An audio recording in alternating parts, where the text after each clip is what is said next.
Hey everyone, Nigel and Luke here, and welcome to Crime Zone.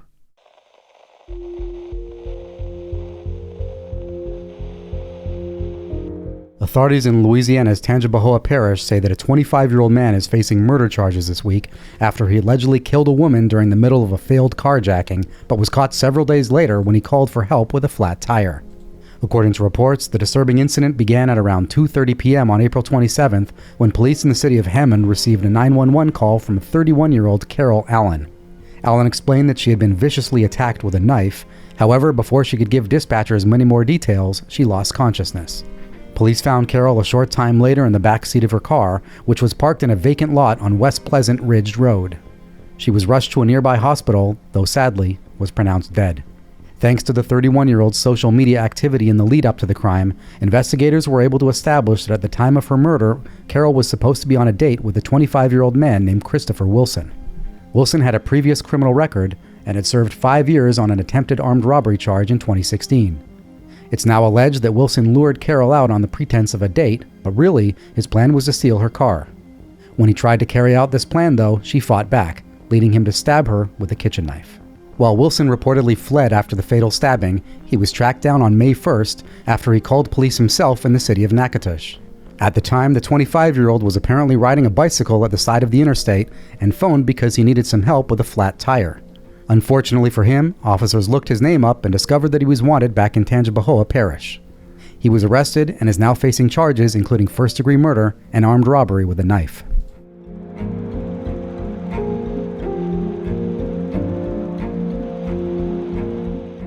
Authorities in Houston, Texas say that a 58-year-old man is facing murder charges this week, several days after an argument over his fast food order escalated into a violent confrontation, one that allegedly ended with him fatally shooting a bystander who tried to calm the situation down.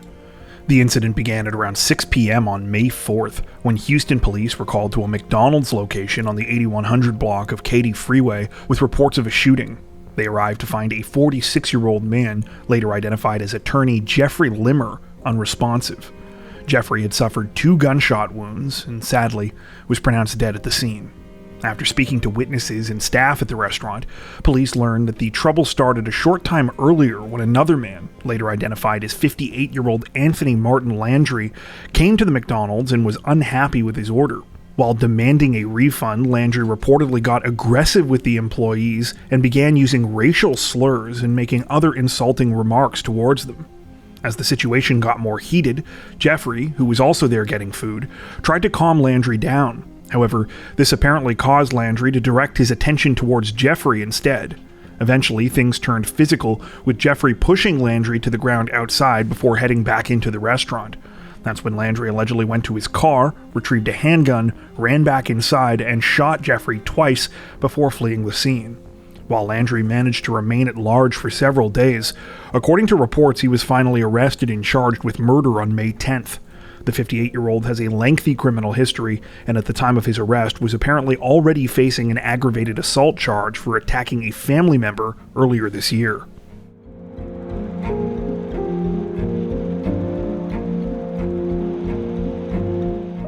Authorities in Bamberg County, South Carolina, say that a man is facing murder charges this week, days after the suspected remains of his missing girlfriend were found under disturbing circumstances.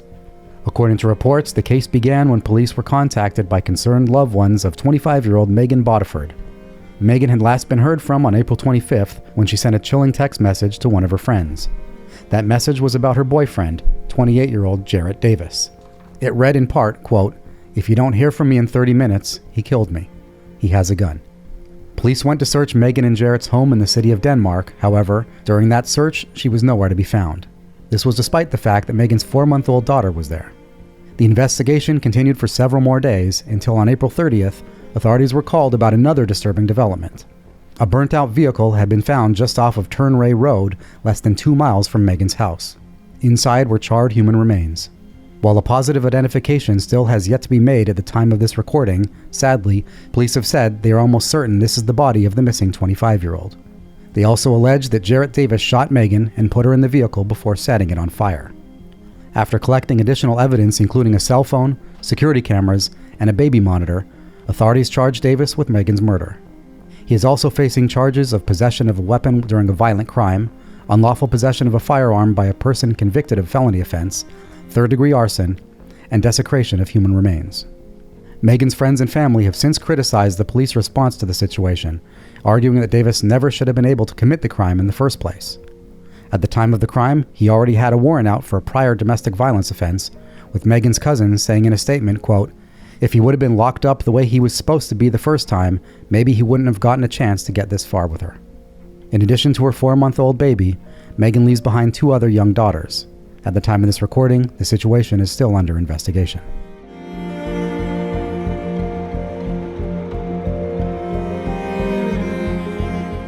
Representatives from the FBI say that a 26-year-old man is facing numerous charges this week after he allegedly shot 3 people, killing 2 of them, then kidnapped an infant and took her across state lines.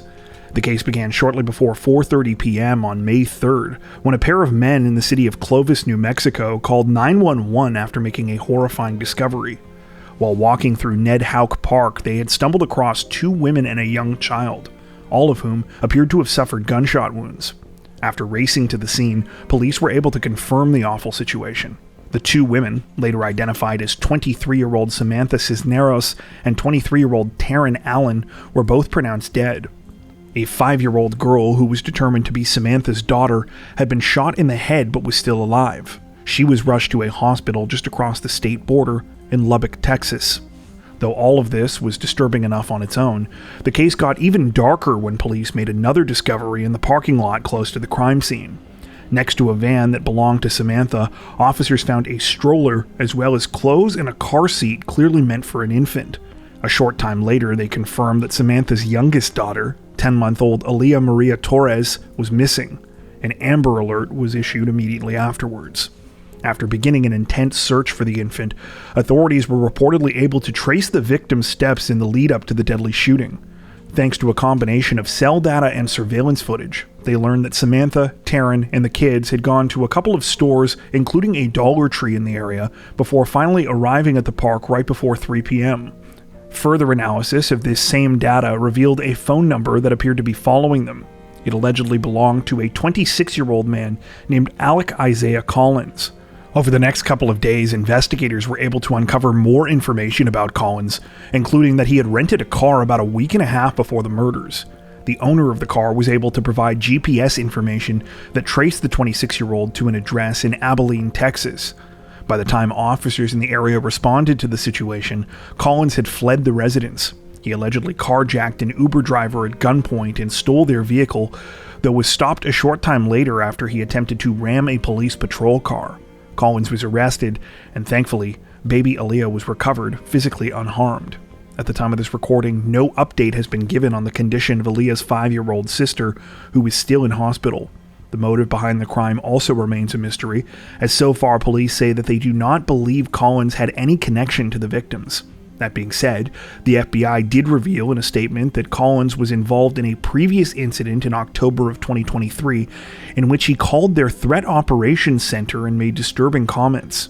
Specifically, the 26-year-old allegedly stated that if the FBI did not help him find his daughter, he was going to, quote, murder a bunch of children. However, no other information appears to be available about this case either. Currently, Collins is facing charges in both Texas and New Mexico. Charges that include 2 counts of open murder, 2 counts of child abuse, kidnapping, aggravated robbery, and assault on a peace officer. Authorities say that more are expected to follow, though. The situation is still developing.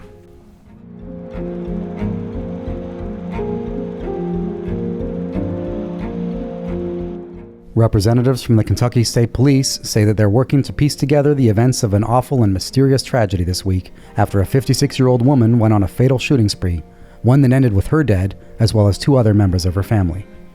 The whole thing began just before 7:30 p.m. on May 3rd, when police in Russell County were called to a home in Jamestown with reports of a shooting. They arrived to find 2 people, 56-year-old Angela Gosser and her brother, 58-year-old Daryl Wilson, each of whom were suffering from gunshot wounds. Angela was pronounced dead at the scene, while Daryl was rushed to a hospital with life-threatening injuries. Not long after Russell County Police responded to the scene, they received some disturbing information from additional law enforcement in neighboring Pulaski County, as well as the Kentucky State Police.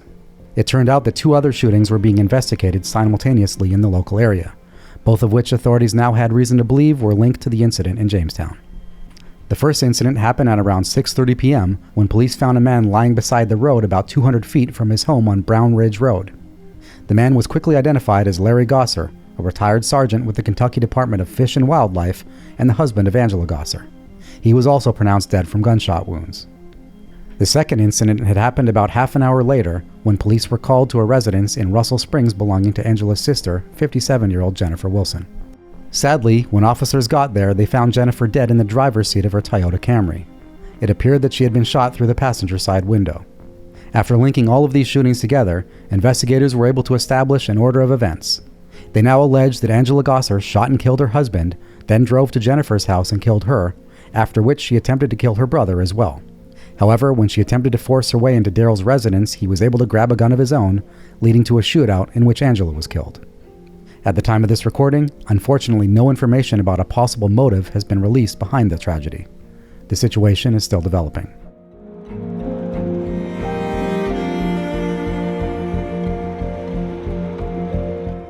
Authorities in Allegheny County, Pennsylvania say that an already terrifying case took an even darker turn this week after a tragedy was narrowly averted at a local church, only for investigators to realize this wasn't the only crime their suspect had committed that day. The disturbing situation began on the afternoon of May 5th when congregation members at the Jesus' Dwelling Place Church in the borough of North Braddock had gathered for their weekly church service. It was around 1 p.m., and Reverend Glenn Germany was in the middle of his sermon when suddenly a man walked up to the front of the stage. Without a word, he pulled out a handgun and pointed it at the pastor. He pulled the trigger, but miraculously the gun failed to fire, providing Germany with just enough time to jump behind the pulpit. The whole terrifying scene played out not only in front of the congregation, but also on the church's live stream, which was broadcasting to Facebook at the time. Upon realizing what was happening, one of the people operating the live stream cameras, church deacon Clarence McAllister, sprung into action. After leaping over a railing, Clarence tackled the gunman. He was able to disarm him with the help of the pastor seconds later. After police arrived at the scene, they arrested the suspect, later identified as 26-year-old Bernard Jr. Polite. Congregation members said that they did not know Polite and had never seen him at the church previously. Unfortunately, this is not the end of the story, as several hours later, police linked Polite to a second crime in the area. After being called to a nearby residence, they found the body of the 26-year-old's cousin, Derek Polite. Derek had reportedly suffered gunshot wounds that were reportedly consistent with those of the weapon that had been seized from Bernard Polite at the church crime scene. While no official motive has yet been released behind the 2 crimes, in reports, witnesses stated that they believed Polite was experiencing some sort of mental health crisis. He could be seen smiling while being restrained after the attempted shooting at the church, and allegedly told police after his arrest that he had attempted to kill the pastor because he had been, quote, possessed by spirits that encouraged him to murder. Currently, Polite is facing charges of murder, attempted murder, aggravated assault, and reckless endangerment.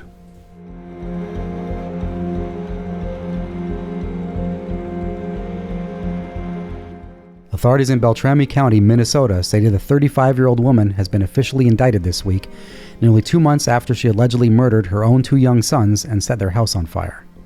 The tragic situation began sometime on March 15th when emergency responders were called to a home on the Red Lake Indian Reservation with reports of a fire. When the blaze was extinguished, an awful discovery was made. It was the body of 2 little boys, later identified as 6-year-old Remy and 5-year-old Tristan Stately. More evidence at the scene apparently indicated that this was no accident. Both of the boys had been stabbed, with one of them having sustained fatal wounds to the chest. The other boy reportedly died of smoke inhalation. Shortly after the devastating situation was uncovered, authorities learned that the residence belonged to the victim's mother, 35-year-old Jennifer Stately. She was nowhere to be found, and neither was Stately's youngest son, 3-year-old Ethan. An Amber Alert was put out around 9 p.m., after which Stately was spotted driving in Todd County, about 125 miles northwest of Minneapolis. When police caught up with Stately and stopped her, thankfully Ethan was still alive. However, he reportedly showed signs of serious neglect. This week, Stately was indicted on charges of premeditated murder, murder while committing child abuse, arson, murder while committing arson, and felony child neglect. Unfortunately, no motive or any kind of explanation has been revealed behind the disturbing crime at the time of this recording.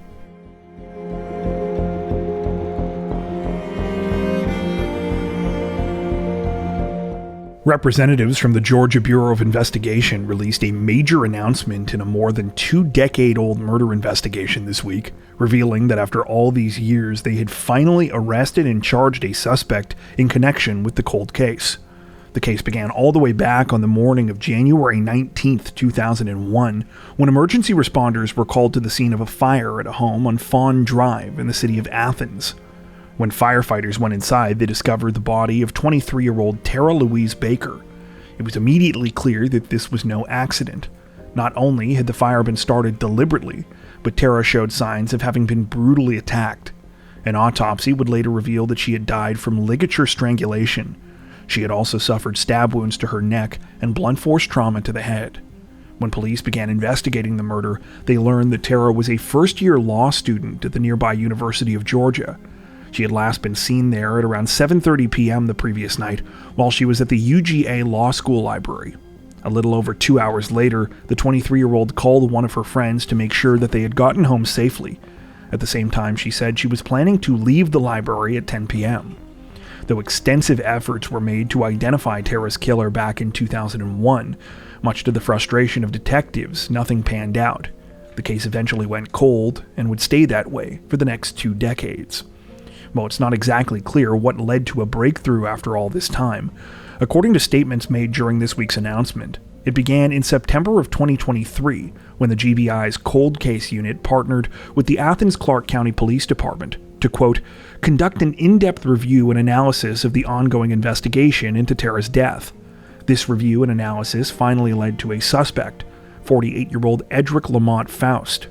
According to reports, Faust was arrested at the end of last month and is now facing a number of charges, including murder, felony murder, aggravated assault, and arson. The 48-year-old apparently already has a lengthy criminal history. Disturbingly, this includes an aggravated assault that reportedly happened less than 3 weeks after Tara Baker's murder. Following the announcement, Tara's family said that they were grateful to finally have some answers after all these years, and thanked both the GBI and the Athens Clarke County Police. They also said that they continue to remember Tara as a champion of justice, someone who was fiercely loyal and who believed in using the law to help people. In May of 2003, just over 2 years after her murder, Tara was posthumously awarded her law degree from the UGA's School of Law. At the time of this recording, Edric Faust remains in custody while proceedings in the case continue. Before we wrap up, we'd like to take a second to give a huge shout out to everyone who has made it this far into the video. Seriously, thank you so much for watching. If you found today's upload interesting and informative, we'd be honored if you'd consider liking and subscribing, as well as hitting the notification bell and selecting all notifications to stay up to date with our latest releases. If you're looking for additional ways to help support the channel, we'd love to have you join us over on Patreon. Patrons get ad-free and early access to all of our content, as well as 4 additional stories per week for each of our Crimes of the Week and Crimes of the Week International videos. You can learn more at patreon.com/crimezone, where you'll also find some of the fine folks whose names are currently on screen. All that being said, we understand that not everyone has the means to support financially, and that's totally okay. We appreciate every like, sub, share, and comment that you send our way. Once again, thanks so much everyone, and take care.